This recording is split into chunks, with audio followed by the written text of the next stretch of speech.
The key points from Stage 6 of the 2018 Tour de France. Dan Martin celebrates victory on Stage 6 of the 2018 Tour de France. Sunada, cast your mind back 3 years to the last time the Tour de France finished in Mûr de Bretagne, and you'll probably remember a quite visibly frustrated Dan Martin kicking himself for reacting too late to the move of stage winner Alexis Vuillermoz on the final climb.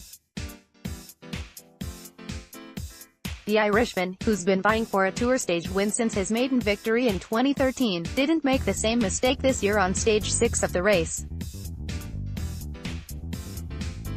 On the second and final ascent of the steep finishing climb, Martin set off with over a kilometer to go from an elite group of climbers in spite of a headwind. It looked as though he may have gone too early, particularly as Pierre Latour, Agtuar Mondial, counterattacked and began to close in on him, but somehow Martin was able to kick again and then produce a final sprint for the line. It didn't improve Martin's standing on GC by much after a fairly lackluster team time trial on Monday by his UAE Team Emirates squad, but it's a long overdue and well-earned victory for one of the most attacking riders in the peloton. Mechanical disaster for Dumoulin. Tom Dumoulin, Sunada. It's the perfect position, said Rob Hatch on Eurosport about Tom Dumoulin's GC position with just 10 kilometers to go on Stage 6. At 13 seconds back in 7th place, Dumoulin has been reassuringly anonymous about his business so far in the Tour, but just a few kilometers later, the Dutchman's GC hopes had taken an unexpected blow. A very untimely broken front wheel saw Dumoulin immediately dropped from the bunch with very little hope of getting back on, as Sky drove the pace on the final descent towards Mûr de Bretagne. It was alarm bells for Sunweb, who immediately drafted Dumoulin with a support car as far as they could, before trying to muster as many riders as they had left. He received a 20-second time penalty for that drafting, just to compound what wasn't going to be a good day. It also meant using up the best young rider Søren Kragh Andersen, who was sitting comfortably with the front group. It dropped back to try and pace Dumoulin up the final climb.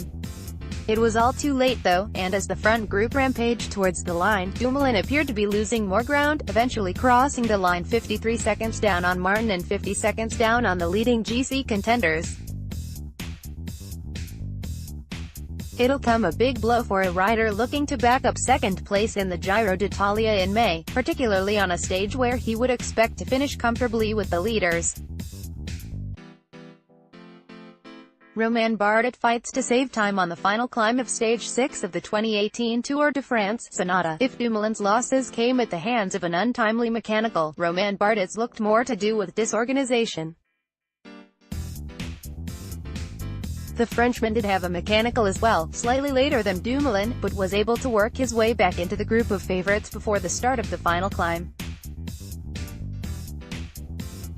That would have taken a lot of effort out of him, and he was visibly struggling to hang on at the back of lead group, but things weren't helped when his teammate Latour attacked to chase Martin.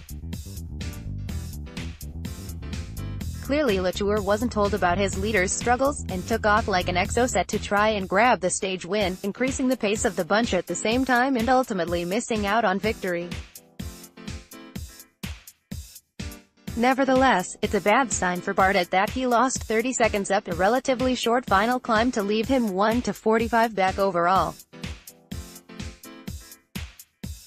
While the likes of Chris Froome, Team Sky, and Rigoberto Urán, EF Education First Repack could afford to lose a handful of seconds thanks to some solid work on the team time trial, Bardet is already looking to make up time with some tricky stages still to navigate before the mountains. Geraint Thomas ahead of Stage 6 of the Tour de France. Sunada. Okay, after an overall victory at the Critérium du Dauphiné, we shouldn't be surprised that Geraint Thomas is looking exceptionally strong in this opening week of the Tour. He's been able to take bonus seconds in 2 stages during the first week thanks to some canny positioning, and has quietly moved himself into second overall at 3 seconds to race leader Greg Van Avermaet BMC.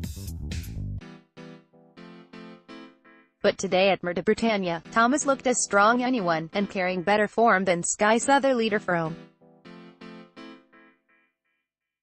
Ian looked like he could have followed Don Martin if he'd really fancied it, but was in danger out-dragging the likes of Adam Yates, Mitchelton Scott, Richie Porte BMC, and Alejandro Valverde, movie star, back into the mix and decided to sit up.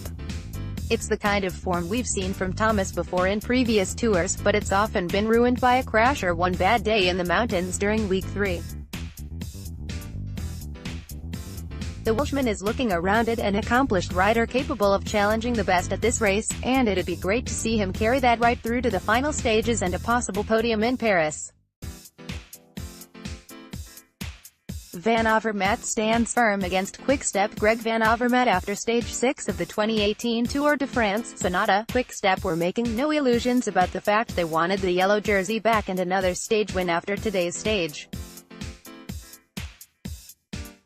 The Belgian squad rode on the front for more or less than the entire day, even forcing echelons at one point in the crosswinds, as they looked to tee up Julian Alaphilippe for an attack up the final climb and potentially steal yellow from Greg Van Avermaet.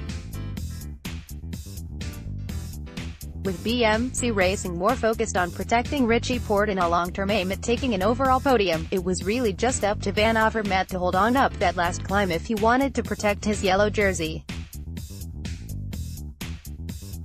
Alaphilippe looked good in the early parts of the climb, but struggled to make an impact as things really got going towards the final kilometer.